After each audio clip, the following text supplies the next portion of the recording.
In today's video, I'm going to teach you how to enable API access in a user profile from Chrome setup.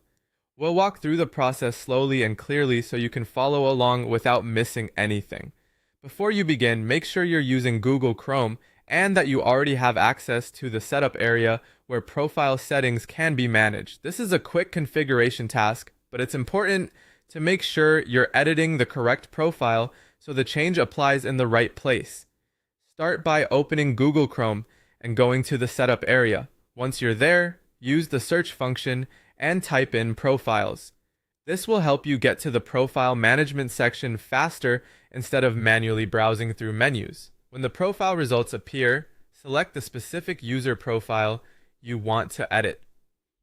Take a moment here to confirm that you've opened the correct profile, especially if your system contains multiple users or role-based profiles. After the profile opens, look inside the Profile Layout Workspace Management area for the option labeled System Permissions. Click into that section. This is where permissions and access-related settings for the selected profile are controlled, so it's the right place to make this update. Next, find the Edit control for the layout configuration and click it to begin making changes. If the page is currently locked for viewing only, this step will switch it into an editable mode. Once editing is enabled, you'll be able to update the available profile settings. Now look for the line that reads API Enabled. Next to it, you should see a checkbox. Check that box to turn the setting on.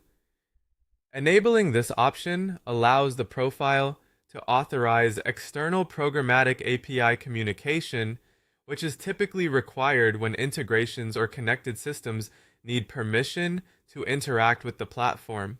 Before moving on, it's a good idea to quickly review the page and make sure only the intended setting was changed. This helps prevent accidental updates to other permissions in the same area. Finally, click Save to apply the change. Saving confirms the update and authorizes the profile for external API callout communication. Once the save is complete, the setting should remain active for that selected user profile, and that's it. You've successfully updated the profile and enabled API